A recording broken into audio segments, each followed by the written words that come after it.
I have had the classic investor who's like, menopause doesn't seem like much of a market. And you're like, I know only like 50% of the world goes through it at some stage in their life. All women? Including your mom, your grandmother, your aunt, your daughter, your nieces, your granddaughters. But, probably not much of a market. Yeah, I'd love to hear a comparable. I was like, who's topping us?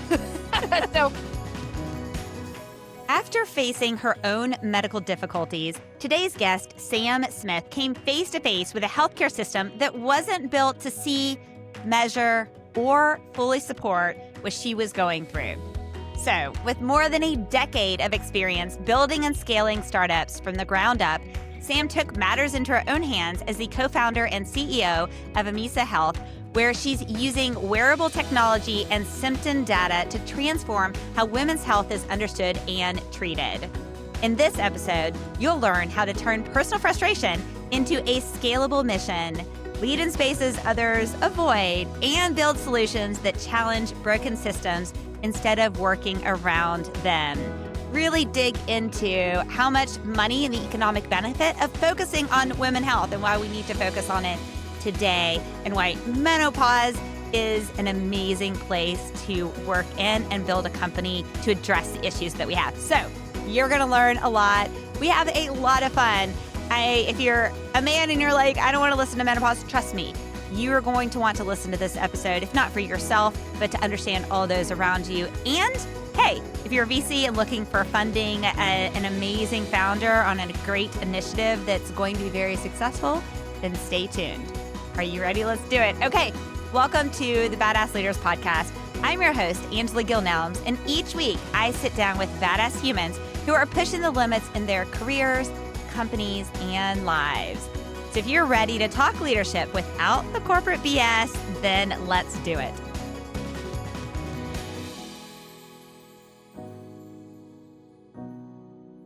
Sam Smith, thank you for joining us today on the Badass Leaders Podcast. Listeners, you are in for a treat. I, Angela, as your host, am especially excited because I know I'm going to learn something new today about something that's near and dear to me because I'm a 50-and-a-half-year-old woman going through menopause. So we are going to talk about all the work that Sam Smith has done in this space, as well as some other things. So Sam, are you ready to get started? I'm ready. Let's get on this journey together. Let's do it. Okay. So Sam, you have spent most of your career building from zero and working in the startup space, which I can relate to. And we know that the unpredictability, fast pace of that world can be very intimidating for a lot of people. So I want to start off with you telling us what pulled you into that startup entrepreneurship world in the first place. And is that something that you've always been drawn to, or is it something you kind of fell into? I thought I was going to be a journalist. I graduated with a degree in journalism. I was a journalist for a while. Apparently you make no money in it. I got out while the getting out was good. But no, I think probably the thread that ties most founders together is that strange, unexplainable confidence that you believe you can and that you are the person suited to be able to tackle some audacious goal. So I think that probably no matter if you're a shy person, an extrovert, or whatever, there's a subject matter that comes up, there's a pain that comes up, and for some reason it feels like a calling. I very much my first company, I pitched to my husband and I just could not get it out of my brain. Over and over again, I couldn't stop seeing it. And I think if you have that level of obsession, and you're equipped, there's a few more steps in between now that I would recommend, now that I've learned and I've failed and I've started again. But I think really what has to pull you is an audacious nature to any type of problem that comes your way, because it is a very painful journey to be an entrepreneur. And it's typically not just you who is going through it. It's your family members, it's your employees, it's anyone who you touch. And the highs are very high, but boy, are the lows like extremely low. And there's never this feeling of stability. So as far as like how I got into entrepreneurship, I actually had a family. My dad's an entrepreneur. My uncle's an entrepreneur. I think a lot of what people are is seeing. If you see it, you believe you can do it.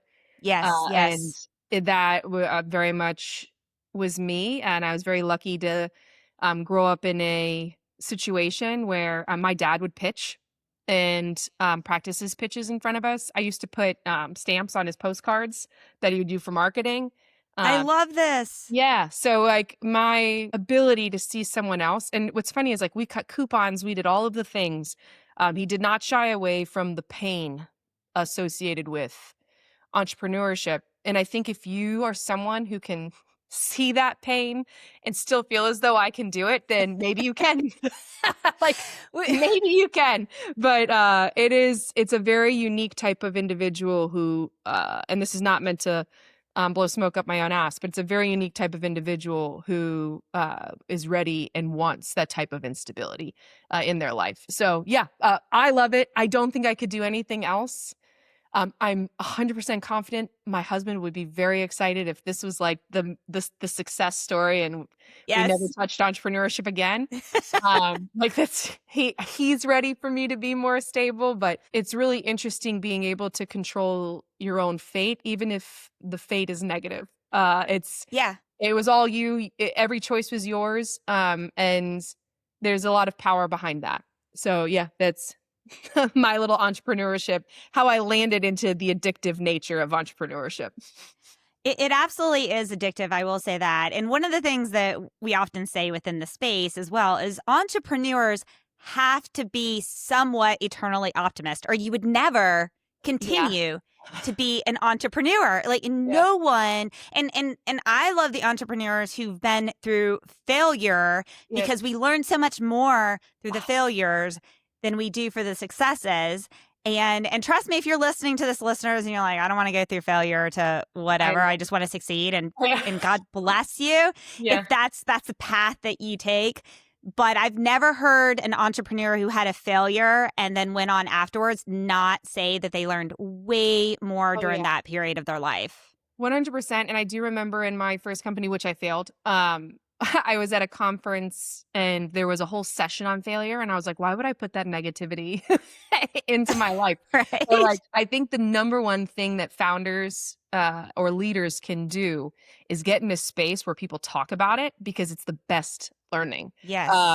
period. Like, whether you go through it or you have the luxury of knowing someone who can help you avoid failure just by listening to some of the pitfalls that you don't think would happen to you. But there are so many things that are unexpected. Like, for example, COVID is a very easy one. Either that was Yes. something that elevated or really crushed your business. That's what happened to crush us. Or, like, for example, we're NIH backed. The government deciding to play fast and loose with the budget. So we would lose access to our funding. And what do you do? These are things that are beyond your control. And then as a leader, you have to figure out how to um, basically manipulate the situation in a way that makes everyone else around you comfortable, even though you're personally drowning.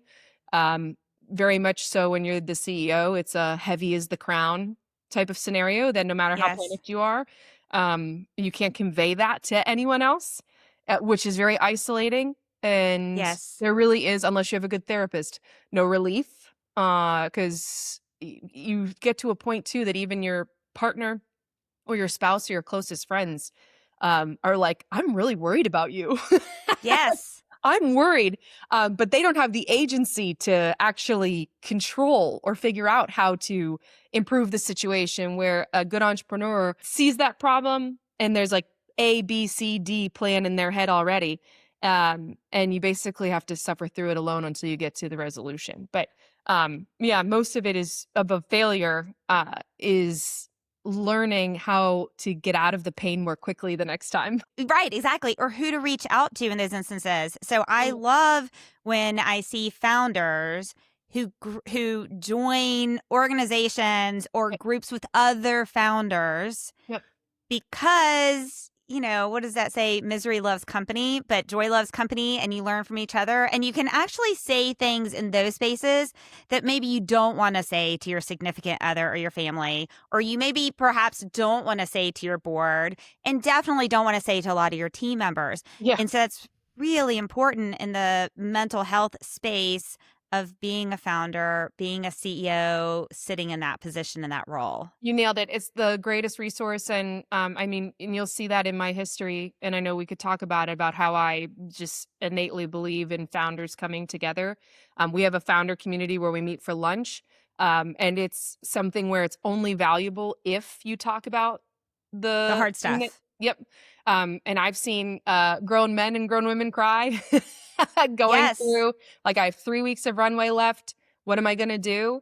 And yeah, it's something where, listening to people who are going through it with you in the same circumstances, whether you're early stage or a little bit later stage, it sticks with you because you trust them and you understand that they know the pain that you're feeling. Unfortunately, very few people in your circle very quickly become people who can relate to you. And Yes. to your point, you're exactly right, like, surrounding yourself with, other founders. Obviously does not have to be in the same industry. Luckily if it's in the same stage, that's helpful as far as business. Um, Yes. but is very, very cathartic and very, necessary, I would argue. Well, and also, while it can be industry agnostic. I do find, especially, we're going to talk about the healthcare space, which adds an extra layer of challenges on top of so many of the other spaces. So, listeners, I would encourage you, if your startup is in the healthcare space, to also try and find some others in the healthcare space because of the added complexity in that space.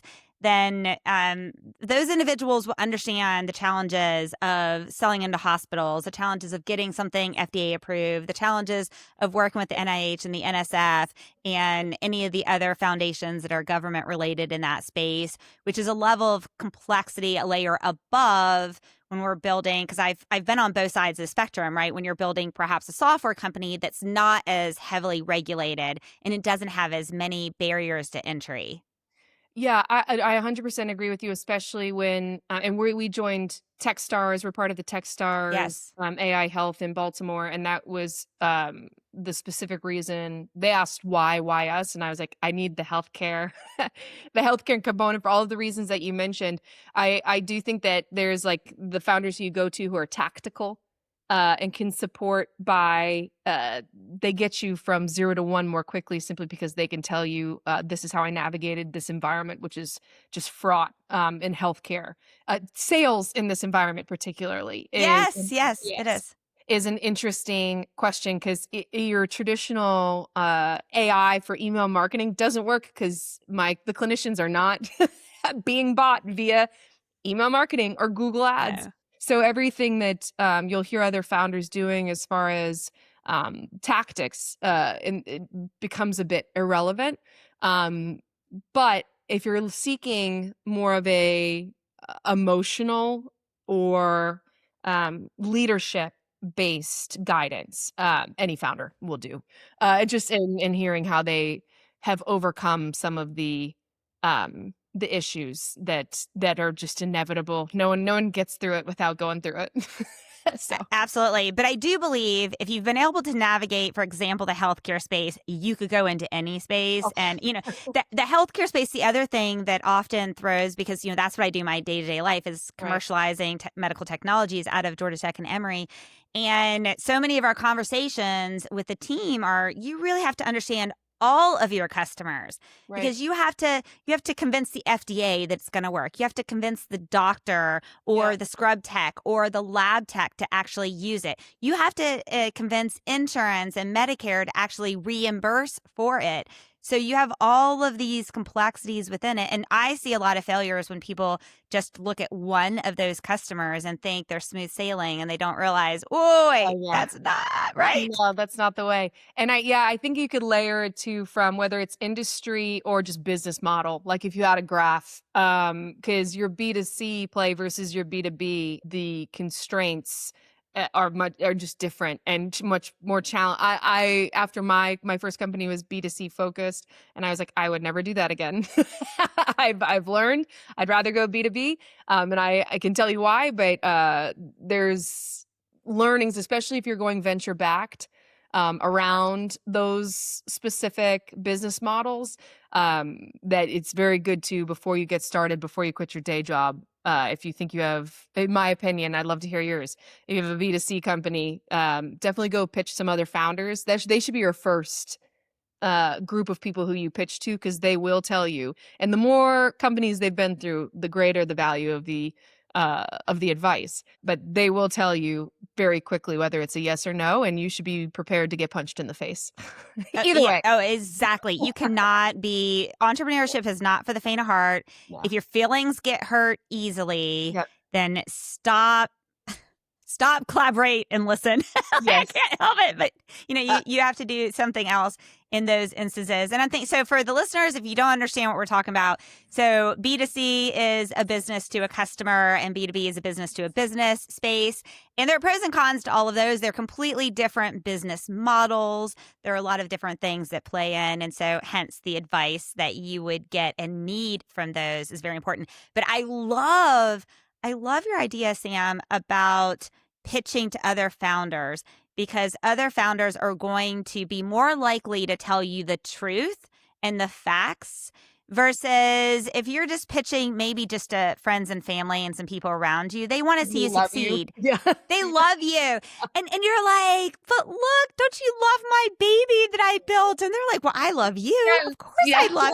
It's like we're talking about the pictures of our kids, right? Right. No one's going to tell you that your picture of your kid is not adorable, right? Ugh. But a founder will tell you the hard things, like the things that will work and won't work and those pieces of it. And you should, and I'll tell you, the failure with the family and friends round check is the most painful to lose. So Oh, just a heads up yes. there, like definitely take the step before and pitch, because you're absolutely right. Those people, they know you and your personality, and even if you fail, that doesn't necessarily mean that you yourself are someone who's not meant to be a founder or not meant to start a Right. business. It just meant that there were a few different things that may be out of your control. And it could just be lack of knowledge. That's true. So that founder step and talking to other founders, and usually founders will say yes if you ask them, if you get a warm intro, or even if you just go to them directly and meet them at an event, a local event.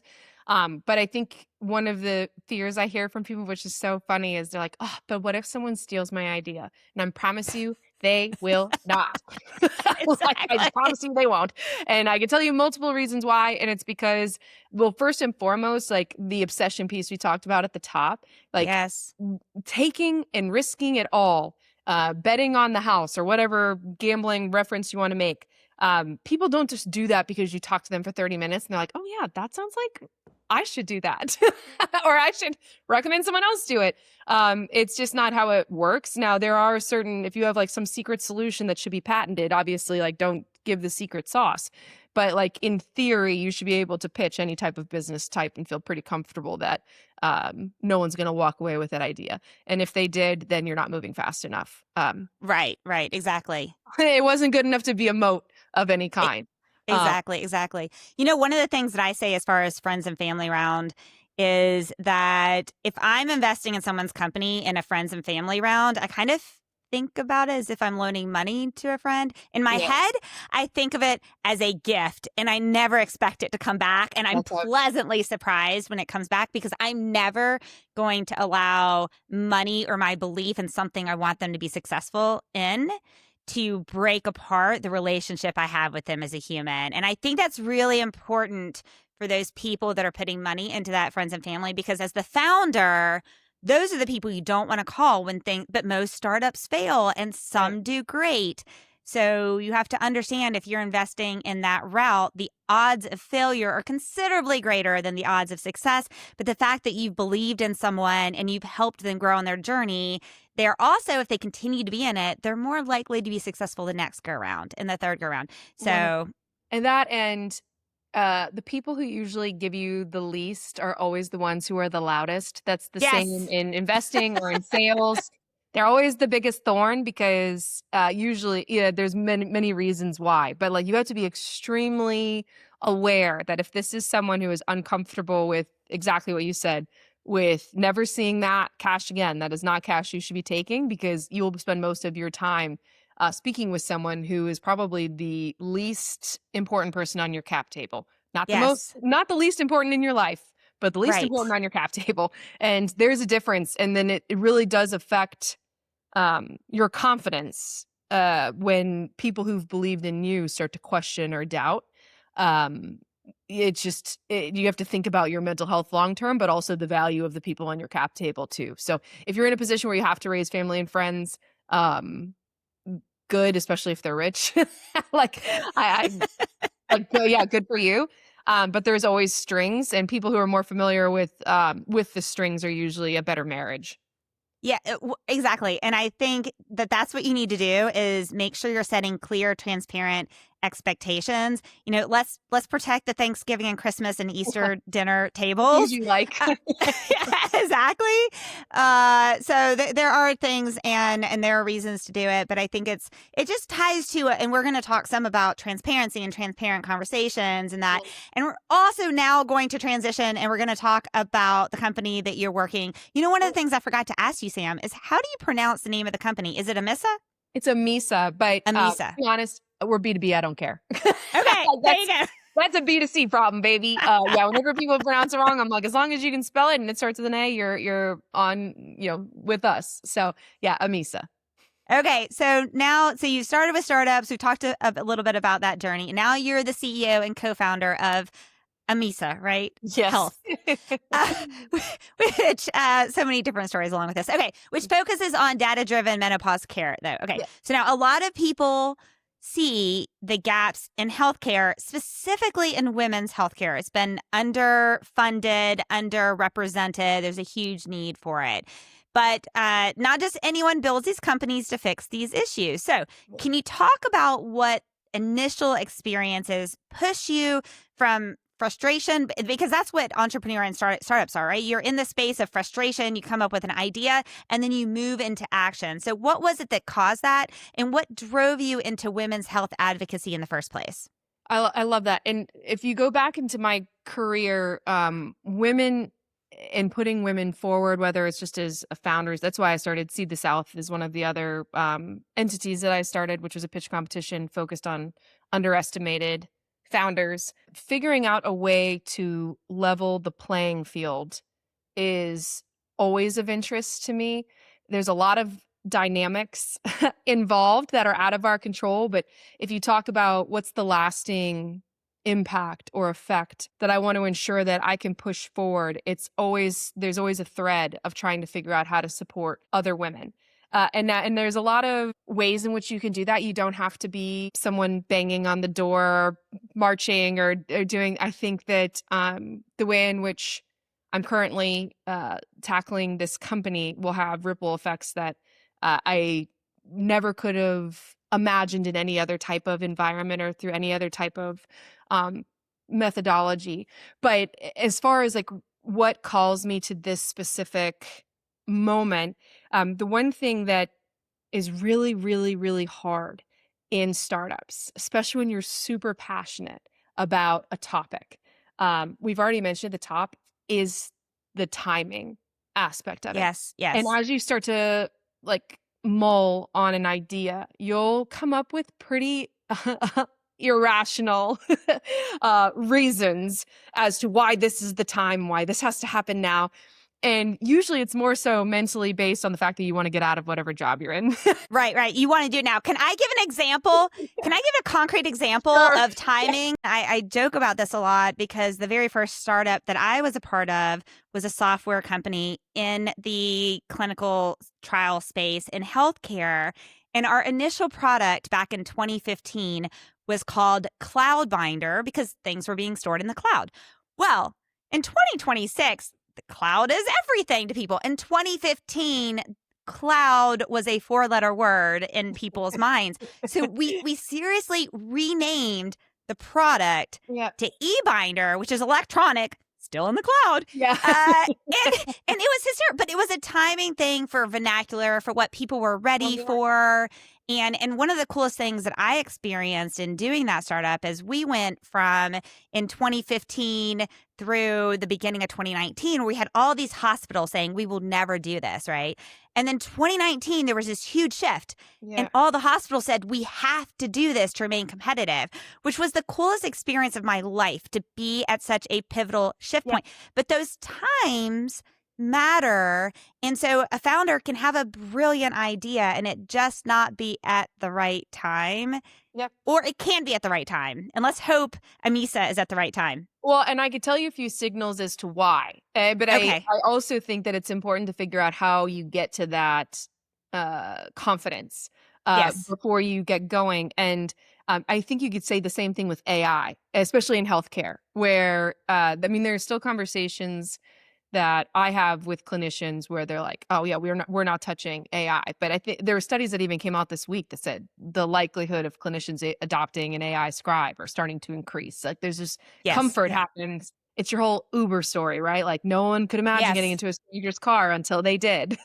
So I it's remember just a friend I worked with told me he was driving a car on the yeah, side and he was picking people up. This was 2014, right? And yeah. I was like, you're doing what? That's Yep, or insane. the Airbnb staying at someone's house. Yes. So it's interesting as far as what are the signals that those types of founders. Those I mean, those are unicorns, very rare examples. Like I think that you can really boil it down into just customer discovery and conversations Yes. as a Yes. methodology of sense on timing. To your original question, if you were doing a Google, like looking at the terms that are most researched or the things that are most talking about, menopause specifically is having a very interesting moment. And when we were building the company and we're NIH backed, but our grant is actually not to do with menopause, it's actually in the dementias. But women are Oh, more interesting. likely Yep, women are more likely to be diagnosed with Alzheimer's, and there's a belief because there's a lack of research that this is because of menopause or due to menopause, and that is how we got down this path, and specifically focusing on how might we be able to leverage wearable data to support. We have spoken at this point to over 500 clinicians, even in different specialties outside of your OBs or PCPs, which is our beachhead for obvious reasons. But what we learned overarchingly is from the clinician or patient standpoint is the necessity of symptom tracking Yes. is cannot be understated. But from a clinician's perspective, if this doesn't fit within my workflow, if you're Yes. giving me useless information, I will ignore it. I'm not interested. It has to make sense. It has to be relevant to what I'm doing. Now, if you think about like the why of this specific company, my hypothesis was, and this is a very uniquely woman thing, men do not have a similar relationship to a clinician that women have with their OB. There's no Very true. direct, and I didn't quite realize that until I was pitching, and then I realized, oh, I cannot tell you that like the relationship with your OB and your hairdresser, two people, are sacred. You know what's funny too, and thinking about this and thinking about taboo talking subjects, Yeah, right? I love when men have to go to like the proctologist or something, have a proctology exam for the first yeah, time, right? And then they're like, "This is the worst thing," and I'm like, so "You're how invasive. old? Do you know women have been experiencing this since they were like 13 years old? I Oh mean, yeah. seriously?" And man, it's like, and I like to bring up this one story because my mom went to a male OB, and I was like, I just did not want to. The first, I Yeah. think I was 16, my first like real OB appointment, and she was like, "Oh, but the female OB has really big hands," and I went, "What?" I was like, and I at 16, I was Oh like, my "I'm sorry, gosh. what?" What does that But even mean? I could see my daughter. Oh, so, I have a special needs daughter. And my funniest thing, thinking about conversations and the difference between men and women and when they have to experience these critical, vulnerable yeah, life moments, my daughter has pretty significant autism, and so she was always delayed. And I remember she was about 15. We were in our condo in Atlanta. This is my favorite Rihanna stories. I have two Rihanna stories that deal with menstrual cycles. She's gonna love this when she hears this. Yeah. But we're in our condo, and she said something, and I suddenly realized that she did not know that men did not have menstrual cycles. And I said, Rihanna, men don't have periods. And I will Yeah. never forget this. She's across the room, and she stops dead in her tracks and looks at me. She's like, what? Yeah. That is so not Injustice. fair. Yeah. I understand this feeling of inequity. Yeah, that is so funny. And I feel like one thing that I've just gained from that vulnerability is that you just trust this person. They may deliver Yes, your babies at exactly. some point if you decide to have babies. But my hypothesis was that symptom tracking is useless unless someone is getting it that can leverage it for your care. Now, Yes, we agree. can argue, and we do argue, that there is an opportunity for AI to step in and support in some capacity.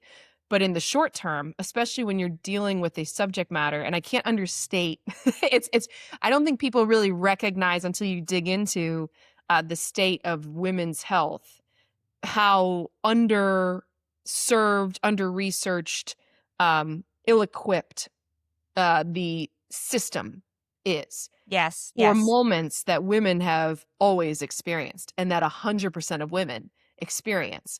yes, And the idea that in our core and fundamental way of tackling how we want to ensure we can support women is by gathering data and ensuring that it's leveraged appropriately so we can continue that feedback loop of learning. What can we potentially learn if you're working with a trusted menopause certified clinician who understands your specific treatment plan, understands hormone therapy if you decide to do it or not, and then understands how to titrate or work with you specifically based on your pre-existing conditions or other things in your life, like if you're taking a GLP-1 or ADHD medication, of which affect each other. If we're able to have that type of control and understand and research exactly how we can support women, think about the lasting effects that we as an organization can have that currently don't exist. One of our value props that we are saying to, and this is actually a note for every company, every VC that I've been hearing lately has been saying the same thing over and over again. I've been on a bit of a run where I've seen a few presentations from VCs, and they all have the same theme, which is we're only looking for companies we know won't be destroyed by AI. Like, how can you prove to us that your moat's a moat? that's yeah. So now I work with a lot of VCs. I'm gonna have to talk to them about, you know, that piece of it. That's an interesting, I've talked a lot about AI on this podcast and interviewed a lot of people on it. And I'm really ingrained in Georgia Tech, and we're making leaps and bounds. And I'm a Mhm. huge believer in Yeah. AI. And I know Charles Isbell, when he was at Georgia Tech, one of his phrases was that AI will not replace humans, but humans who know how to utilize AI will replace those in workforces who don't. And I think for a startup and a company, and maybe that VC mindset is, I think any company that isn't putting into their strategy how to utilize or the impact of AI is being naive and should be figuring out how that plays a piece in what they're building and how it could have an impact. Well, I think that there's a general shift too in the mindset around data ownership Yes. Oh, yes. Yes. and integration. And if you think about it, we can step into the healthcare space. Epic is a great example Yes. of someone who's deploying different types of AI to cannibalize the market. Now, it's because they own the data that they can do this. And I think historically in startups, one of the benefits is that your bigger players, no matter how well funded they are, for some reason, they just cannot get into that innovative mindset or prioritize Yes. some sort They're not of, as nimble. Yes. yep, AI changes that. Like it Yes. definitely, if you, it just doesn't take the manpower necessary to dip into these different tests to validate Right. if it's worthwhile. So something that would have taken an innovation staff 6 to 9 months to just tell the board this is worthwhile. Now someone in your lower level can be like, let's just try it. Like if I get buy-in, if we can just try it really quick, I'll have Lovable build the UX, I'll have Claude build the code, and then I'll just I'll ship it really quick to this small cohort. Let's just see. That is a completely different shift that startups Yes. now have to be able to prepare for. And for us specifically, the menopause data has never existed. So when investors come to us and they say, oh, how do you protect yourself against Epic? I'm like, Epic who? They've never tracked menopausal symptoms. That's literally the problem we're solving for. The fields don't exist within their Yes. system. So if they're training an AI agent to help with clinical decision-making support, how? I would love to know how. It doesn't exist. And our data exists outside of Epic. We push data in there, but we own the proprietary information, the learning, the moat. So when a investor comes to us, I have a very clear and articulate rationale. This is probably the only benefit of how poorly women's health has been serviced, is that, which is That's a great awful. point. Yeah. It's awful, but I'm But like, it is the fact. it is a fact. And when we're talking to health systems now who see Joanna at Midi raising $250 million and they see their patients leaving because their systems aren't equipped to help the women who are looking to them for support, they're coming to us and they're saying, how do we set up workflows and infrastructure to support menopausal care? Not because we love women, and I'm sure in their hearts of hearts, they do. Like there has to be a woman they love somewhere, but follow the money. This is a very rich opportunity, and it's a revenue generating opportunity. And when you speak to different organizations who are finally catching up with it, they aren't talking about like, oh, this is going to make my patients, they'll finally feel validated. They'll finally feel better. They're talking about the hospital system down the street is doing this. We're losing money. Clinicians are working overtime because they're trying to intake all of these patients. They don't have enough room. So these clinicians are burning out. They're starting their own practices because they'd make more money, have less work, be happier, not within the systems that exist. So what we're offering as an organization, if we organize the data and we make it easy enough for the clinicians to use, it's better for reimbursement, better for clinician satisfaction and ease, easier charting time, then the patient feels heard. Like everyone can win. They're heard because they know I'm feeding this symptom data to a clinician who knows about menopause. I'm not going to another appointment where they say you're crazy and this is normal and just suffer through it. So you're like just skipping or jumping levels or whatever, cheat coding as a hospital system simply by leveraging an organization of the data that's necessary to provide the care. And I want the listeners to understand a little bit more at the base and the core of what part of the problem is from a healthcare perspective. Okay. And it is so multifactorial. Okay. One piece is the psychology of going to a doctor. Okay. And patients are their own worst historians. Family members are their own worst historians. Okay. And so oftentimes a patient will go to a doctor and they're describing a couple of symptoms, okay? But that's more of a qualitative piece that they're giving to the doctor. They don't have any concrete data. They don't have any trends. They don't have any way to quantify it, okay? It is a moment of time with their clinician that they're depending. Now, and mind you, the clinician is a human being. The clinicians just come from 10 other patients that they've seen, right? So you're depending on this 15-minute interview, if you're lucky, with this clinician, that you are going to be eloquent enough as a patient to describe symptoms that are also can be quite disparate, Yep. quite confusing. You also, it's not as if you one day, it's not like Angela one day was like, okay, here's the start of menopause, Yep. right? No, it's a slow fade into it too. So you don't understand because as a patient, you're not a doctor, you're not an expert of it. You just know that you have a variety of symptoms, okay? So you're depending on this patient being so eloquent, Yeah. so prepared, so calm, so convincing to this doctor who's also very distracted to be able to motivate them to use information. And then the doctors actually don't right now. We don't have enough of this historical data, as you mentioned, Yep. to even be able to piece together to understand what to do next. And I want to give an example of I right now am at a stage right now where I'm suffering horribly with sleep problems. Okay. So I'm a big fan of great wearables. We're going to talk about wearables. And so I love my Aura ring. Now, I want to comment on this. When Aura first came out on their ring, their Gen 1 of their ring when it first came out, it was crap, just like everything else, right? I used it, and I love gadgets. I love data. I'm a biomedical engineer, right? And so I sent it back.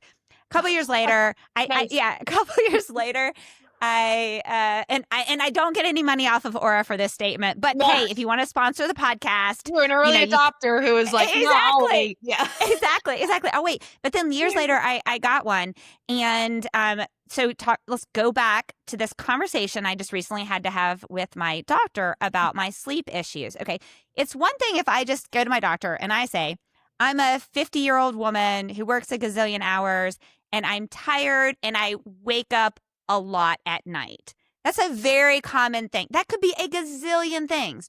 Instead, I went to the doctor and I said I had screenshots of my sleep data for the last week. Yeah. And I said to the doctor, I started with, I'm a 50-year-old woman. I'm exhausted all the time. I know I work a lot. I know whatever. I'm not sleeping. I'm waking up a lot in the night. And let me show you the data. Now, Sam, the minute I showed him the different screens, he's like, holy crap, you're really not. He did not have that reaction until he saw the trending data that was in a wearable device that actually visually showed him what was happening when I was just qualitatively telling him my experiences. But this is the data. And those are the connections that take time to build up and understanding and the impact and the work that you're doing. So let's dig in a little bit more into that and what you and your company are doing in that path. You painted it perfectly. Like if I could like bottle that up and just put it before my pitches. Okay. I'll send you the recording. Just tell them they have to subscribe to the Badass Leaders podcast in order to listen to it. I love this. Well, and I was I was yesterday in Nashville pitching a group of investors. And it's because, to your point about like visualization of data or even like very poignant storytelling, people really don't understand the gravity because they're still trying to align with like, how much do I trust you? Let me understand what your measure, like what is your threshold of pain? Like there's a lot of psychology that goes into that 15 minutes that you're absolutely right. And that's only if you're lucky enough to have found a clinician only who understands menopause. That's the other thing. Only 7% of OBs feel equipped to help their patients manage menopause, which is extremely depressing, but explains why so many women go to multiple appointments to try to find that diagnosis. Now, the story I had to pitch for these investors, and it's different if you're pitching men versus women too. It just naturally is. Yeah. I had to explain the Oprah story where she had to go to multiple cardiologists. I don't know if you've heard this, so I'll... No, I've not heard it. Let's hear it. She was having heart palpitations. She went to multiple cardiologists. They couldn't figure out what it was, and it was menopause. And that is one of the richest women in the world. Experiencing the same level of dismissiveness and frustration compared to like everyone else. Imagine being in rural America where you don't have access at all to or the financials that Oprah does to be able to find care. And she's a highly intelligent, eloquent, like everything at her disposal. Every single thing. Imagine the general population, right, who doesn't have her level of confidence, her level of self-esteem, her, affluence in those places that she's earned and worked really hard. So she's overcome a lot of hard challenges in her life if you know her life story. Okay. So here we have an exceptional human being Yep. who still had these. And the same thing with Halle Berry, which her story is a bit more known because she's been pushing an advocacy where her doctor told her she had herpes, and it was just Oh, vaginal dryness due to menopause. Like so, which is just like, could you imagine coming out of that appointment to your partner and being like, exactly. um, but the The again, transcript of this episode, by the way, is going to be so good. How many oh my God, random, you should uncomfortable things hear. can we mention? You should hear my conversations with my developers. Like, if I'm not I making them love uncomfortable, this. then I'm not doing my job, because that's what this Exactly. subject matter is. And to your point, in 15 minutes, you're relying on, and to weirdly the benefit of TikTok in a way, or social media, women are becoming more armed and understanding of exactly what's Yes. going on. But unfortunately, perimenopause, and depending on who you ask, there's 40 to 100 different symptoms related to perimenopause, menopause, the journey that can last 10 years, a long time. And these symptoms are not hot flashes to start more often than not. Right. It's anxiety, it's sleep. Those are the two most logged issues in our application as far as symptoms are concerned, which you might not associate if you can start as early as 36 in perimenopause. The average age is 46. Um, like, there's many things that you could attribute those things to, your daily life. But I think overarchingly, the big thread that you'll see is like, something's wrong. Most of Yes. these women are like, something is wrong. I know it's not right. I just can't figure out what it is. And you hope that a medical professional will be able to help you access that. Now, with what we're trying to accomplish, we take different wearable data, we contextualize it across symptom data, as well as validated assessments, focusing on symptom severity. Now, and we catalog this all in one easy to use, readable, sexy PDF. I My love innovation, this. I always like to brag, my innovation is a PDF that's faxed into the EHR like a lab report, but that enables it to be within the workflow that the clinician already understands. And so before that patient walks in the room, before the clinician walks in the room, they can see the symptom data as far as like, this is what this woman is experiencing. This is when it's happening within their cycle. And this is what I am able to discern based on that longitudinal data. And you're absolutely right that recall, especially over a 30-day period, which Right. in some cases is necessary to be able to understand the appropriate care plan, is just impossible. It's not. It's Well, not possible. Like, it's I just. was just, yeah, you can't do it. I was just talking with, so Jessie on my team, and she won't mind me mentioning this. She went through early menopause, and I think she said she ended up having to go to 5 different doctors. And she said the minute she got on the right hormone replacement for her, game changer, completely changed her quality of life. Huge, right? But so I had one of my doctors put me on one of the progesterone creams. Mhm. Okay. And so she says to me yesterday or the other day, she's like, "Oh, another one of my friends had the same symptoms you had on that progesterone cream and had to stop it." And I thought, and this was only like maybe 6 months ago. And I thought, I remember I was on the cream. I remember I had horrible symptoms. I don't remember what the symptoms were. Yeah. Right. And I am in healthcare. I'm a biomedical engineer.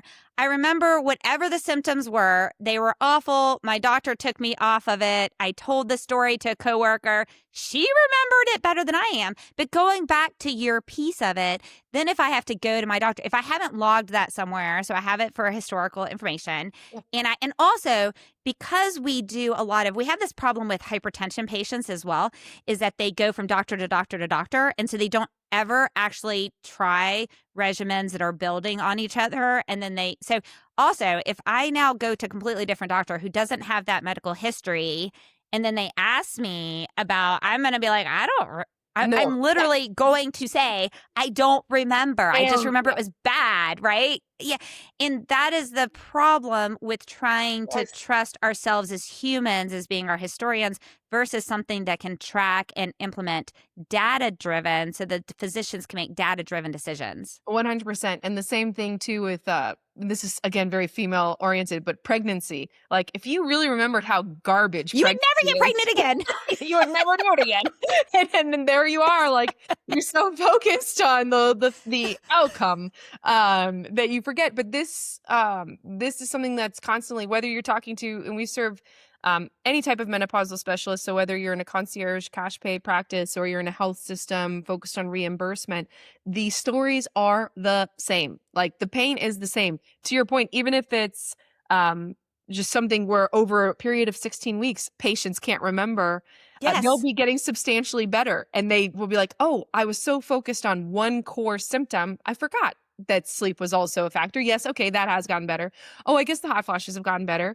But I was so focused on weight that I didn't even, I forgot about those other two things because weight is what mattered the most to me. And there's no judgment on that. Everyone gets to live their life, whatever affects them the most based on what they do for work or for their family life. No judgment this way, but you can't assess what's the most important for that woman and then just assume that she's going to recall all of this information. And it's a really interesting thing that I knew that your concierge practices really wanted to show the trends and show the Right. data. Yes. Like I knew Yeah. that. But when we started talking to larger organizations, they were saying the same thing. They were like, we just want to prove to them that they are feeling better. And with wearable data, and people, women who are obsessed with their data, this is a much easier thing to see because I think a lot of us who wear wearables associate wellness with sleep. Like, and Yes. that's a core component of our day. And I can tell you my attitude based off of my hours and the number of wake ups. But there is a large contingency who doesn't wear wearables. And really what we're trying to do is solve for every type of woman, whether you're the woman who I'm obsessed, I'm a problem solver who wants to log all my symptoms and shove that data into anyone's face, or the person who's like, please do not ask me to do one more thing. I'm caring for my elderly parents. I'm caring for my children. I also have a job. Like, please stop asking me to do more. So Yes. we make sure based off of our pillars of data collection to solve for every type of woman, placing it in a pre-appointment workflow, and making sure it's an intake, getting that symptom severity where at least in a moment of time, we can see exactly how you're doing. But if you can like try for 8 weeks to just symptom track as best as you can to the best of your abilities, to your point about putting your data in front of your doctor, the difference between you having trouble falling asleep versus waking up multiple times is a difference between progesterone and estrogen as a solution. Yes. Yes. So like these, I think it's really hard for someone who is uneducated in menopause to understand the complexity and the nuance around exactly what's occurring, to be able to provide the care necessary for that woman. And then let's just say I've never worn a patch before. What if I hate it? Or there's an estrogen shortage, like, and you're dealing with factors beyond your control. Again, um, being able to titrate or figure out a different care plan based on that specific woman, it is extremely unique. And it is trial and error. And the typical amount of time it takes to find the care plan that works for that specific woman is 3 to 6 months. So you don't get better right away. It's not like you wake up and you go, wow, they found it out. It works. And that's for a patient that actually sticks with it. Yep. Right? And we forget that people are busy. People have jobs, they have kids, they have commitments. Taking time off to go in and see a doctor and update, if that's what you have to do and that's what the mechanism is a lot. And I think that's also, myself included, why a lot of women just push it under the rug and say, I don't have time to deal with this. I'll deal with it later. But we're shortchanging ourselves, our family, our loved ones, and the world, because when a human, regardless of age, gender, anything, when they feel good, Mhm. what they can accomplish in life is so much more amazing Yep. than when you have all of these other things that are holding you back. And if you look at the statistics around women in midlife in the workplace, and 1 in 5 wanting to leave the workplace because of menopause. Like, there are real revenue implications or financial implications. And it's interesting that sometimes you think about like marrying the financial pain or benefit with a problem that's so human. Like, it feels a little gross. But I think especially as female leaders, like being able to tie numbers and value to pain is extremely valuable in articulating exactly why you deserve the menopause support within your organization, or why you deserve to prioritize your health, because it does affect. And you'll see other statistics too that are just like they just come up. Like 70% of women blame their divorce on menopause. So there That's are other. hysterical. Which, if you say that to a man, by the way, because I have, they're like, "Oh yeah, that makes a lot of sense." And I'm like, "I love that you think it's the menopause and not the reason." Anyways, yeah, I'm like, "We Right, can dive right. more deeply into this." There's so much underlying comedy there. I know you just had an event where I think you had 100 Yeah. menopause doctors that are all Yes. together. So for the listeners that are suddenly like, whoa, wait, I didn't know there was such a thing as a menopause doctor that has Yeah. expertise in this. What does that look like? Like, what additional training or certification, or how do they get? Like, is there this? I can Google www. Can I ask ChatGPT? Is my doctor certified for menopause?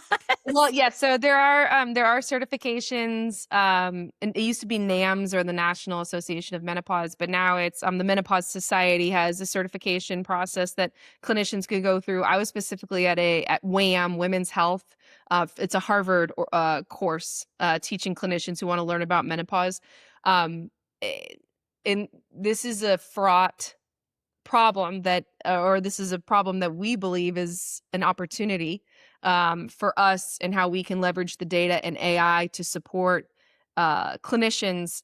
Because when I mentioned that there were 100 clinicians in a room that specialize in menopause, I think your mind goes directly to OBs, and that's who you think. And I would tell you maybe 10% were obese. And when we're talking to specialists who are looking into leveraging our platform, it was a bit overwhelmed, or it is overwhelming, to be frank, um, because our beachhead and our focus, just dipping back into like the business side of things, when you're creating your product, you want to ensure that you have an understanding of the pain enough to craft the product and the solution around solving it so much that they are your painkiller. Um, and when you start to dip into other specialties, it does make you question, like, oh, I hope the painkiller is exactly the Right. same. So we have oncologists, cardiologists, urologists, psychologists, or therapists who are interested in leveraging our platform. And for us, the core thing that we need to understand is why. It is fundamentally Yes. all the same, right? Like, at its surface, symptom tracking is a necessity. If you're going through radiation or chemotherapy, and you're suffering from cancer, you're thrown into menopause. And I think this week, if you're paying attention to, a study came out about male prostate cancer patients who are dealing with hormone therapy. And there was this big study that came out about it. And of course, all the women are upset because you're like, here we go, another study about men on a topic that could have easily been about us. Um, but the core thing I want to hear is it's their hormone therapy. And symptom tracking is a necessity into understanding how you can best help those patients. So the room, when you're talking about menopause specialists, menopause is not bikini medicine. It touches every part of your body. If you think about brain fog, if you think Yes. about joint pain, anxiety, like heart palpitations, think about all of the different specialties that you would naturally drift to, who need to have an understanding of what menopause is. And there's nothing necessarily incentivizing these specialists to understand menopause, other than either they're experiencing it or they're seeing a partner experience it. That's more so what I hear, more than my patients are experiencing it. It's that understanding that it's bubbling up. Maybe Yes. more patients are coming in and talking about TikTok, which every doctor finds annoying, and they shouldn't. I think it's actually doing them a little bit of a service, And to your point about being educated, I've heard lots of thoughts. Or, oh, good, let's talk about Drew Barrymore talking about this more. Again, I actually think kind of a service. Yes, And, yes. uh, Any level of awareness in yeah, some ways, we were, and this goes into every area. Okay, I was talking about this. I was working on my road bike fit with my bike person yesterday, and I was teasing him because I'm having these issues, right? And I was like, well, and I said this very tongue in cheek. I was like, well, Chat GPT told me this was the problem of it, and we just died laughing. But what GPT did say to me was, okay, based on all of these things, yeah, it's most likely very tied to your fit. You need to take your bike to your bike mechanic and have him fix it, that yes, piece, right? So that is where we're talking about. Like some of these things are doing a favor. Instead of me trying a whole bunch of other things on my own, yep, it's saying, okay, teasing out these things, I should think more about it. I think the other thing that something like TikTok or Drew Barrymore or whatnot, it gives people the vocabulary yeah, words yeah, they need to have. yeah.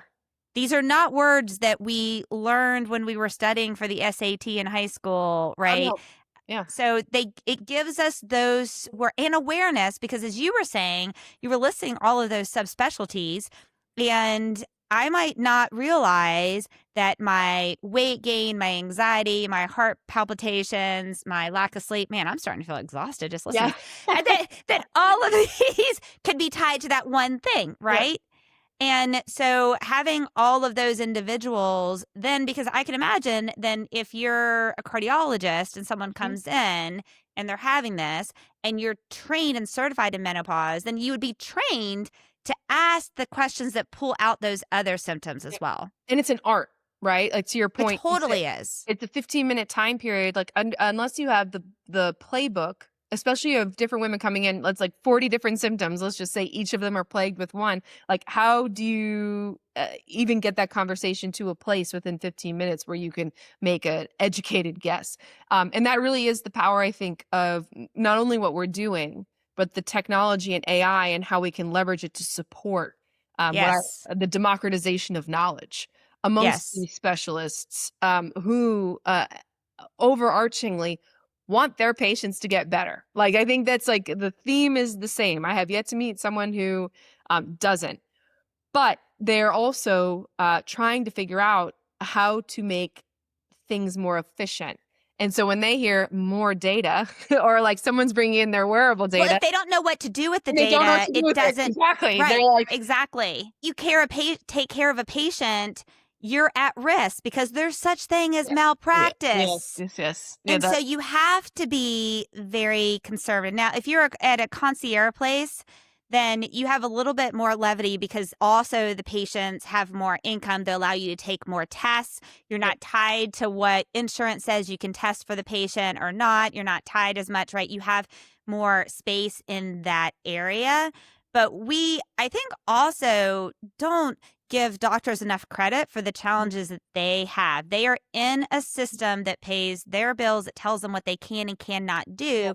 And you, as a founder, you now have to not just collect the data yep, and synthesize it, you have to advocate for the proof that the evidence and yeah, actually help them utilize how to use it to change the standard of care, yeah. which is a huge mountain.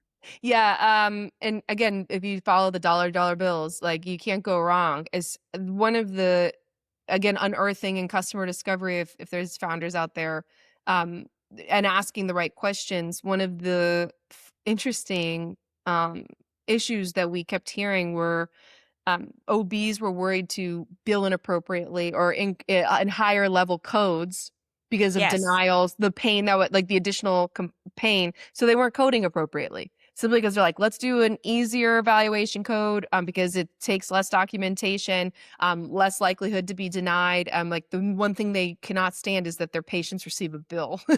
Like, Well, cannot because stand they're it. now going to call them and Yes. complain, and Yes. time is money. Yep. So now they're having to deal with all these and writing letters of medical justification Yep. and all of these things. And keep in mind, they've got 10 patients sitting in the waiting room waiting to see And them. yeah, if you've ever been in a room being like, "Oh, I booked this appointment for 3, like, why can't they ever be on time?" Like, imagine the amount of effort it takes to Yes. chart all of these symptoms and make sure you're doing it in a way that is justifiable for that specific code. So that's really what we are doing is, if you think about the benefit of AI scribes too, and like the time savings, imagine how if we can symptom track and collect information over 30, 60, 90 days, and it's already there before you even start minute 1, and it's a code based on time spent. Um, Right. the people or clinicians are leaving money on the table, simply because they aren't given the support to be able to code Yes. appropriately. So, Yes. yeah, it's funny just by solving or making people's lives easier, you could and can generate money, free up time, have more patients if you wanted to increase which increases revenue, but overarchingly, the clinician feels more useful, feels better. And if I always now it's funny watching The Pit. If you're obsessed with The Pit at all, have you seen the show? I don't know what it is. No, Ye- I'm ignorant. Oh, I don't know go. what it is. Oh my gosh, this look. Okay, for those of you who aren't watching this episode on YouTube, the look on Sam's face right now, horrified that I have no The idea what Pit, the yeah. pit Okay, is. today you have to go but it's following Noah Wiley. He's an ER doctor in Pittsburgh. That's where The Pit is Okay. comes from. Uh, Okay. but if you watch what these, and I know they're ER, it's a little different, but Yeah. the emotional range of going from one patient to another, and It's this again, real. it is real. And menopause, I think people believe just because everyone goes through it, it's almost the same as pregnancy, right? You're like, yeah, it sucks, but it's pregnancy. It's part of it. Like you signed up for this. This is kind of what you got to do. And you're like, okay, that doesn't make it any less painful, No, awful, no, tiring. no. Menopause, like if you're worried that if like, it's affecting your relationship and you haven't had sex with your husband in a year, like, and you're like, is my family over? Like the emotions that are in that 15 minutes and trying to actually get to the root of what's going on. The layers there are just think of the mental jumping jacks that these clinicians have to do. So most of the concierge practices we talk to, they've come from these institutional health systems and are saying like, I just really wanted 60 minutes to spend Yes. so that these patients felt heard and validated and that they weren't being rushed out, but also because I needed to be able to pull in the threads to get to that core story. Our goal is how do we make sure that 15 is enough? Because that's really what women have Right. access to. Right. And I think too, it's as a doctor walking in, it's constant context switching for Mhm. them. Okay. Yeah. So you as the patient, you're living this life. It's not context switching for you, but the doctor has just seen another patient who has a completely different talent, a completely different, and now they're having to cognitively make this huge shift to focus on you. And being an executive, one of the things that I've said in the many times I've been a COO is because I managed so many different departments of my company, I was constantly context switching. I wasn't just focused on sales. Like I'd have to go from sales and then Yeah, talk to yeah. the dev team and then talk to the customer success team. So I know myself just context switching in those situations. And this wasn't someone's life that I was dealing with. The other thing that I think about, if we are able to build these systems to give the data so that when patients come in, we're actually making forward progress Yeah. faster. The other piece is that patient misses less time at work. Yep. They are actually less time going to the doctor. So for the health insurance, you're not having Yep. to pay for all those repeated visits. Yep. The clinic, they're not able to just see more people in a day, but they're able to see more people breadth wise because they're not seeing Angela and Sam Yes. every couple weeks in this period because we still haven't figured out what the problem is. So the healthcare economics component of that to be able to provide solutions that the doctors can actually work on quicker is significant, is game changing. Yeah, Tell you your need to VCs do I my said I'm that. like, "You need to do my pitch." I'm like, "This I'm on it. And it hits so many I'll be on your components. board. Give me a Yeah. call. I'll come and I'll It come and be hits on your every board. player in the just by organizing data, and I'm like, again, it doesn't sound sexy rolling off the tongue, but if you think about all of the people who it ripples, and touches through those ripples, it really does improve the satisfaction across the board, patient, health system, payer, provider. So yeah, agreed. Thanks. Yeah, I'm bringing you my next pitch. I'm not even gonna. I'll just flip through the slides and sit next to you. And just say, let Angela do it. Well, one of the things I say when I coach teams about doing pitches, I'm like, you have to start with heart, then the data, and then end with heart. And I think something like this is that going back to it, each human being deserves to live their best life Oh yeah. and to be able to have the best amount of energy and resources they have. And their loved ones deserve that as well as the companies deserve to have that in their level of success as well. And I think being able to offer that and get to that path. So I know I want to hear a little bit more about how your technology works. So because I know you're also tied to wearable pieces as well. And I would tell you this, all this conversation, and I am horrible, as you know, about logging symptoms. So tell me a little bit more about how your technology works. So I know the listeners, we are going to include links to Sam's companies, to Amissa. Oh, Amisa, yeah, and yes. unless they're Or clinicians, that might not be because we are B2B, oh, so yeah, we yeah, are yeah, selling yeah. into Okay. the clinicians. Well, clinicians that are listening to this, Or tell your and clinician, yeah, that's yeah, I love tell it. your clinician about this. But tell us a little bit behind the scenes, like how does it actually work, and what do you integrate with? Yeah, and what's interesting about the time period too, and I'll again, like if you listen to this a year from now, we'll try to see the relevancy. But as far as it sits now, integrations are actually pretty light, intentionally, and that's because they're not necessary as far as connecting directly into the EHR. Hmm. Let me expand. So, as far as the information that we're collecting, number one goal was how do we fit within the clinician's existing workflow Yes. to ensure that we are not causing any type of new issue or Yes. constraint. People want you to solve their problems without adding additional steps. Like Yep. that's so core to what we do is that there's no new hardware and it's not FDA regulated. So that's like Okay. core to like understanding like how are we positioning this solution to ensure quicker adoption that enables us to like validate on at our core, which is really all startup stuff. Getting into like the healthcare specific, we actually include our validated assessment and intake and pre-appointment reminders. So this is a symptom severity baseline for their midlife patients where they let them know it's 11 questions. Are they experiencing any of these symptoms? Again, a validated assessment that technically is reimbursable. And at the end, they're introduced to us saying your clinician would like you to symptom track. Symptom tracking is necessary to provide the best level of care. Please download either the iOS or the Android app. It's connected directly to your clinician. They will see all the symptom information. And if you have a Nice. wearable, we also can tie that data in and contextualize your symptom tracking. So this enables us to service any type of woman, women who don't have wearables, women who do, and women who might just want to take that assessment every 30 days until they've gotten to the level of care. Again, it's not our job to judge. It's our job to supply the ability to do so and then organize the symptoms in the same way for every single patient who comes in so that clinician is able to act accordingly and have better conversations.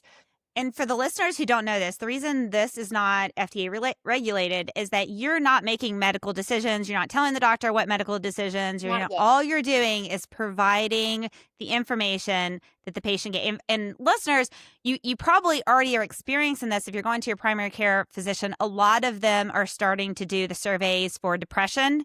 So Yep. you'll get the questions for depression and anxiety and ask, how many times in the past week have you not felt like doing your regular, these types of things, right? And so building something like this, and I love building it into an intake that they can do before they actually get to the clinic so they're not in a hurry. Because I remember we used to laugh at our heart because I did cardiac research, and our patients would do their like blood pressure diary in Right. the car before they came into the Of course. visit. And I'm looking at this and I'm like, this is not your blood pressure for the Yeah. past 90 days. I can tell your handwriting and your pen that Yeah, we you see literally you just, how you've been doing this. exactly, exactly. So for that piece of it, an app that it probably sends you a daily reminder, reminds you or something like that to do that, then you can once again, because trends matter in this. And the other piece of it, it's important to know that your symptoms on a day that you have a cold Mhm. or that the pollen is really Yeah. high or that you just got into an argument with your spouse are going to be different than another symptoms. Hence why that trending data and doing it over time is really important. And contextualizing the data. You went to a bachelorette weekend or your dog got sick last night, so that's what disrupted your sleep. Like there's plenty of things that happen in your day to day where you can massage the data to ensure it reflects exactly what you are experiencing. But from the health system perspective, there are some health systems we're talking to that their appointment wait time is 6 months. And so they're like, how do we not lose that patient? That's a tough, that's a tough Yeah. ask. But at least giving them the task of symptom tracking in that time period. So when they get to that 15-minute appointment, like, could you imagine waiting that long? So if we're able to do the effects that we had mentioned at the top of making sure there's not repeat appointments, making sure those appointments are valuable in generating more revenue so you can hire more clinicians, we start to solve for their greater problem, which is like there's a high level of demand. How are we able to make sure that we can be there for each of those patients who we do want to serve? So yes, like yes, yes, yes. I Again, love this. So, and I know we don't have much time left, mm, and poor executive producer Katie, we didn't do a lot of the questions that you gave because we were just having too much fun. too much fun. Regardless, so sorry, not sorry. So a couple of things. What would you say right now is your biggest hurdle that you're having to deal with? Mm, biggest hurdle. I mean, the challenge of especially in health. I've noticed this because I've worked in other industries as far as startups are concerned. The validation or the Yes. necessary validation for seed VCs, if you decide to go venture backed, the lift is a lot higher than Yes. in other industries. So we're working with some larger names as far as pilots are concerned, and these folks are seeking the results of those pilots to have the confidence. I think a lot of folks read startup stories or see startup stories and they're like, "Oh, I have this awesome idea."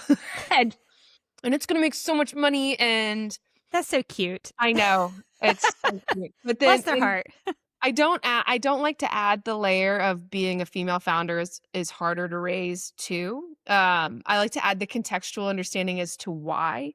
And when you were talking earlier about like you have to lead with a story that's true, like Yes. in heart, I do tweak that for female founders a bit because men just do not, and men are primarily the people investing, will not relate to your story.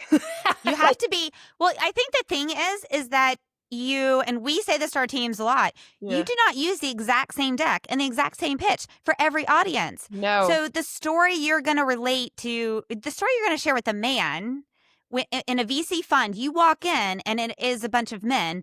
The story I'm going to share to them is going to be very different than the story I'm going to share with a bunch of women in I there. don't even really talk about menopause very much in my pitch because I mean I had a pitch last week where I taught someone about periods for about 30 minutes and they're like, "Wait a second.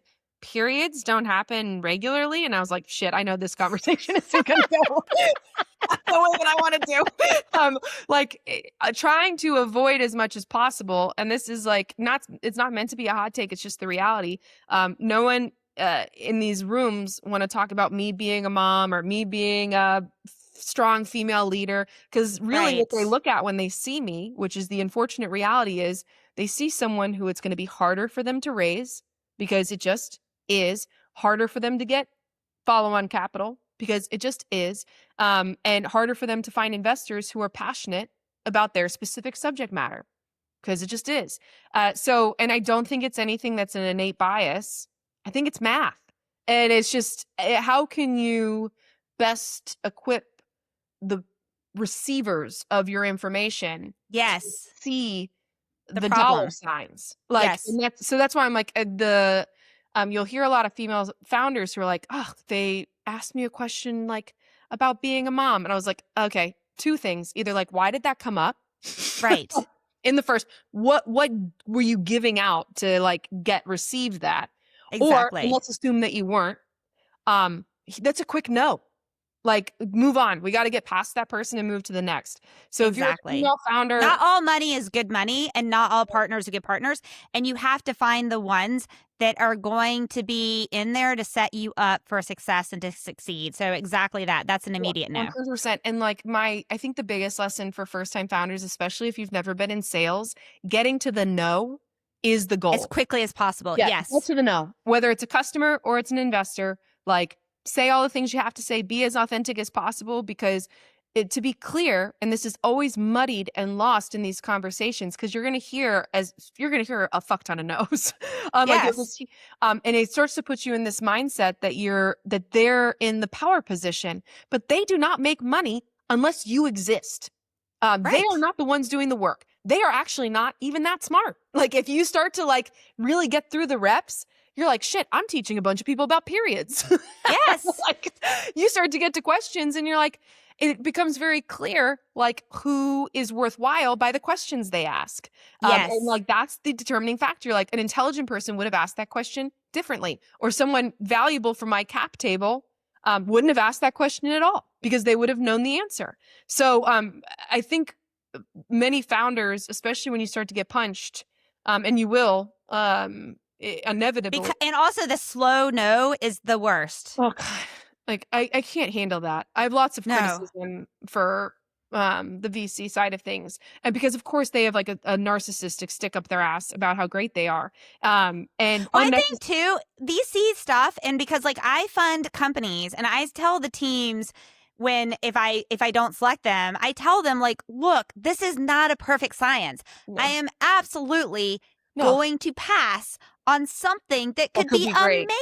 amazing, that could Yes, be great. So just the fact that I'm passing on you does not necessarily mean that what you're going to build is great. It's that I 100%. have to pick something and You only have I'm so many using shots on goal. Exactly. I only have so many shots on goal, and I'm using the information that I have and the filter that I have Yeah, and the experience that I have to make a decision. I might make a great decision, I might not. But what I do tie to your conversation about one frustration I have with VCs is I love the ones that are more willing to give you their reasons why and their candid 100%. feedback. A So the million. teams that we don't fund, it was so funny. We had in this one round of our recent funding, and I meet with all of the teams we're down selecting, Mhm. and I do a 15-minute call with them. And I either tell them, this is why you're moving forward, these are the next steps, or Mhm. this is why you're not. And this is the advice that the oversight committee get. And I had this one team that he was like pissed that I did a call with him to do To this tell 'em no. meeting. And I'm like, dude, I am giving you a gift. I Yes. am literally, my The goal is I audacity want of men. No. I'm Well, like, I am telling you, these are some areas in the 5-minute pitch that you did. that could be This improved. is what we could get out of it. Yeah. So, best case, you hear this and realize you need to change your pitch, change your storyline, change your slide, do whatever so Yeah. that you can improve. It's every no when you get feedback is such a gift. Well, and I agree, and it depends on the type of founder you are, and I would assume that that founder probably isn't going to go very far in life No, or far they're in not. this. Yes, like They're you get not coachable.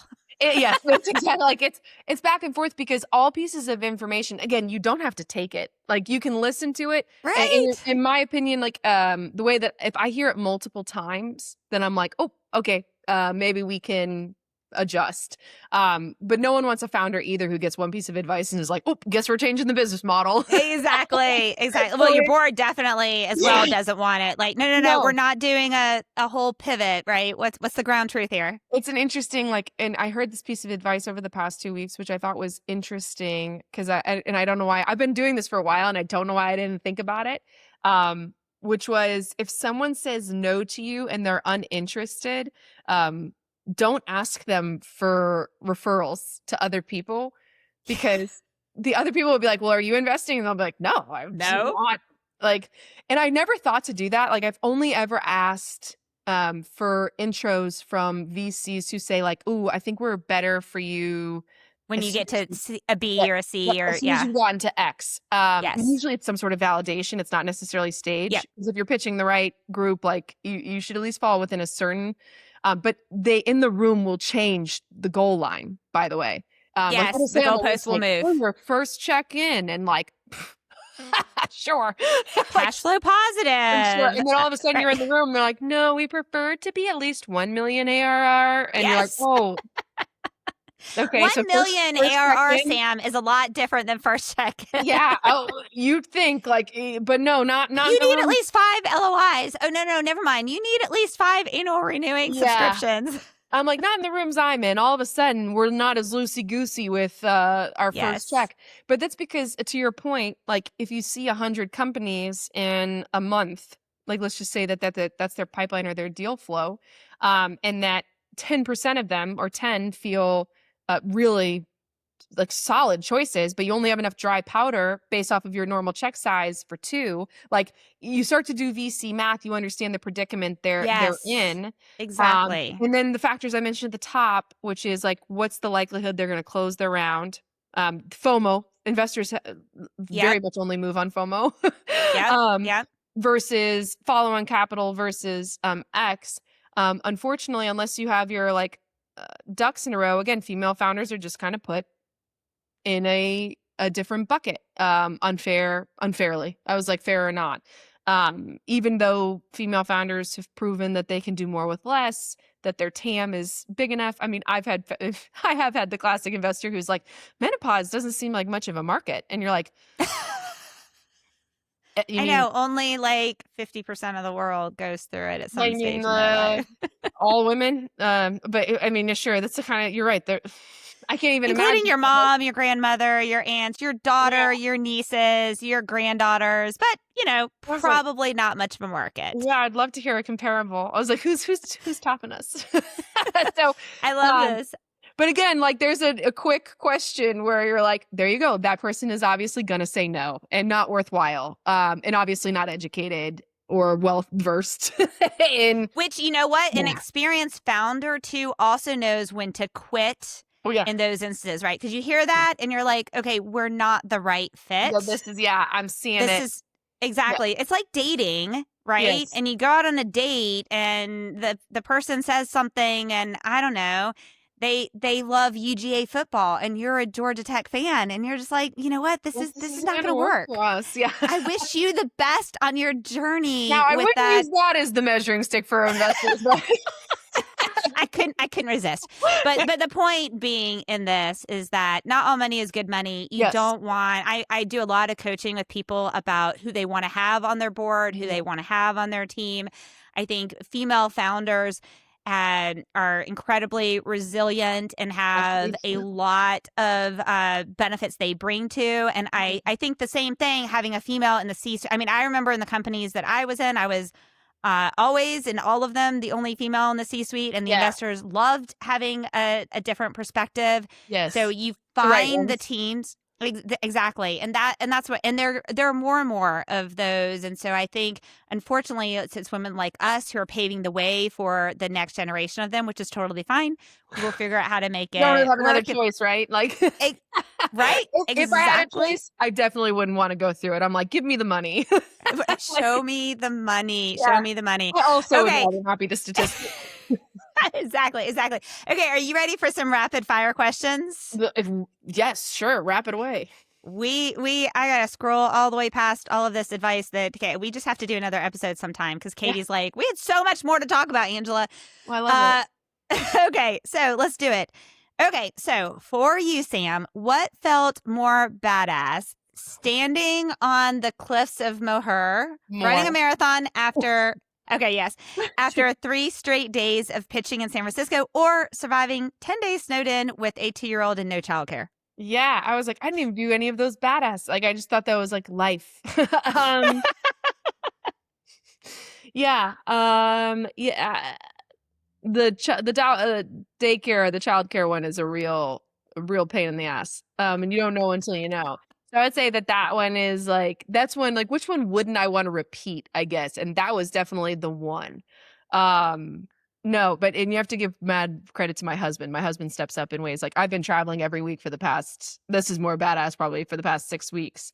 And he is the badass one stepping up and watching our daughter while so That's and amazing. do that. So I'll give him the badass credit and just say like mine is just a day in the life of yeah, it's just DNA, I guess. So One of the things that I would say to VCs that are resistant for women founders, I would talk to some of the VCs who've had some great women founders because women are really good at putting things into great boxes, multitasking, driving forward, overcoming, so many different things that make them very valuable in that space. So I would throw that out there, just thinking about that conversation. be like, And have you kudos to your ever husband. organized a birthday party for your child? How does she do it?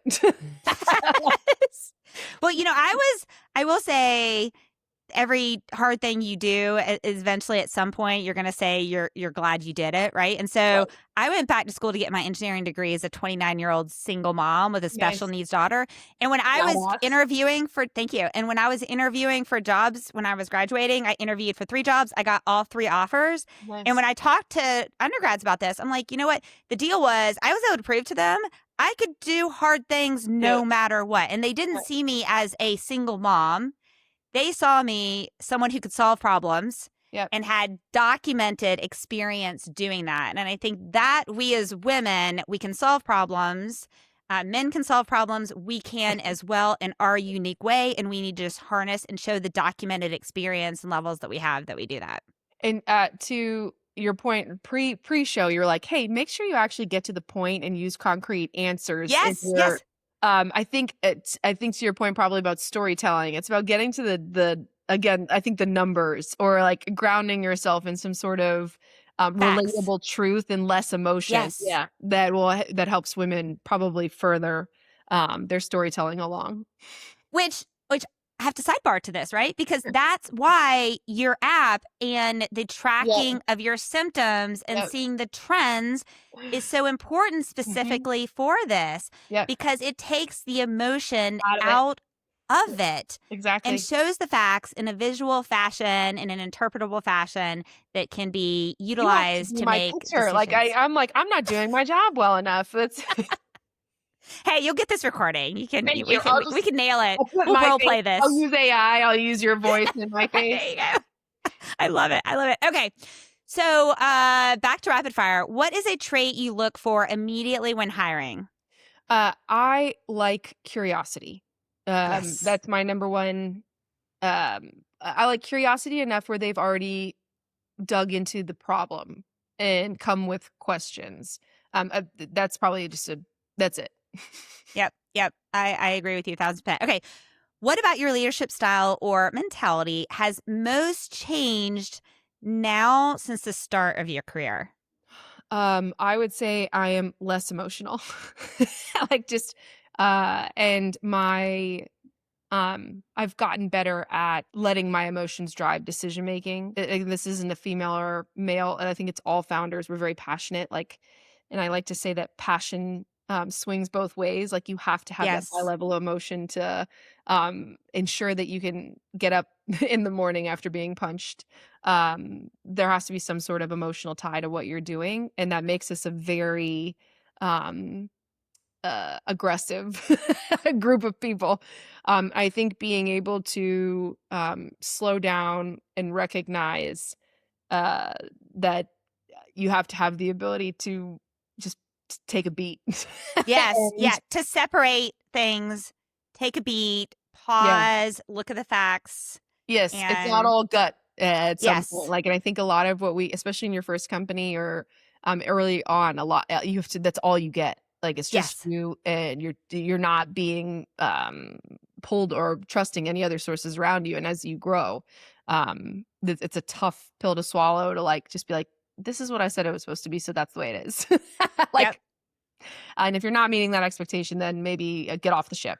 Um, taking a beat and being able, I think wisdom is just like pulling all of the failures together and then recognizing that in taking new information, and what you do with it, is actually a really good leadership factor for your team to not only see how you process information, show your willingness to accept new details, and your openness to alternative suggestions will just make you stronger as a unit. So I would say, like overall, that's probably the thing I've learned the most. Okay, Katie, I purposely paused and did not interrupt Sam because that is an amazing clip. I love what you just said. And I know you're going to see it as a clip, I'm Oh, good. sure, because it's really, really powerful. Thank you for Oh, that. thanks. Okay. When you think about the life and legacy that you're creating at Mhm. the end of your career, what do you want to be known for? A legacy is really, I would say, is the one thing that drives me. I would really love my daughter to be able to know that she can do it. That's, I think, the same thing that my dad gave me probably early on, knowing that if you have some crazy audacious, there's no room you can't step into and build the chair to sit at the table. I hope that she walks away and sees that and is able to use me as an example to be audacious and go for things that other people may say that she shouldn't. Powerful. Okay. So, what is a motivational quote that you turn to in your work and life, and why does it resonate with you? Yeah, well, I have tattooed on me, so and I see your tattoos. Yes. I have "Fortune favors the brave" tattooed on my back. And I saw it in London once, when I was in college, and unfortunately, a crypto company used it during a Super Bowl ad. Oh, no.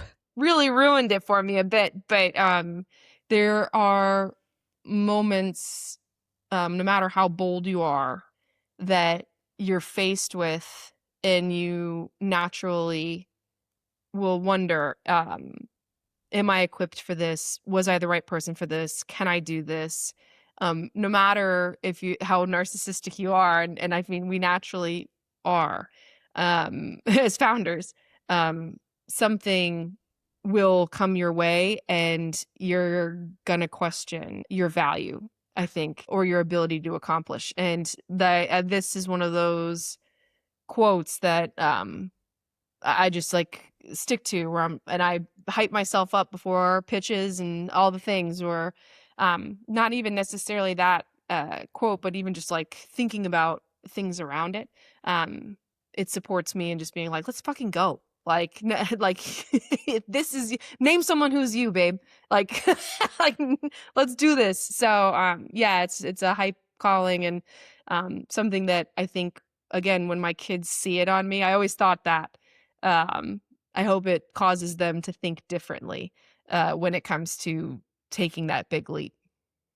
I love it. I love it. Okay. So, if the listeners remember nothing else from this amazing time we had today, what do you want them to take into their life after finishing this episode?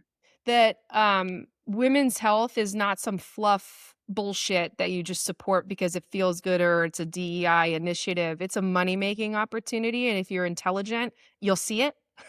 And if you stick to the numbers and you see the opportunity, it's sure it'll make women overarchingly better. But I think I feel like there's this like flowery garbage that kind of comes with the women's health narrative. And I hope your listenership doesn't dip because they see menopause, right? Like, you're like, there's like a factor there, like that people are like, oh, that doesn't relate to me. Women's health doesn't relate to me. And I think that there are a lot of lessons to be learned simply by just understanding the business of Yes. menopause or the business of women's health. That is, if you're curious and you're a founder, like when people ask me who my competition is, laughable in comparison to some of these other companies, because people aren't smart enough to recognize the wide openness and opportunity around something that's specifically focused on uh, the sexiest time period of our life, menopause. Yes, exactly. Yeah, Exactly. and I'm not menopausal, and somehow I can make the logical leaps to create a company that can support me in the future, or support your partner, support your spouse. Like, I think the biggest takeaway is, Women's health isn't some bullshit that is of grants and special DEI projects. It's a money-making opportunity that people should invest in. I love it. I love it. Well, Sam, this has been so much fun. Thank you for bringing a shit ton of badass to this episode. I am very grateful. I know that you are super busy, and I have this phrase, like everything you say yes to means you're saying no to something else. Thank you for saying yes to us today. I appreciate it. Thank you for giving me the opportunity in this space, and I really appreciate what you're doing. Thanks for joining me for today's episode of the Badass Leaders Podcast. To hear more interviews with industry experts and learn how to grow your career and leadership potential, be sure to like, subscribe, and turn on notifications to ensure you do not miss future episodes. This podcast is a production of the AGN Group. To learn more about the AGN Group, visit our website at theagnGroup.com. There, you can discover more about our services, which include hosting workshops, management consulting, brand strategy, keynote speaking, and more. Follow us on all social media channels shown on the screen and displayed in the show notes. And until next week, be brave and be badass.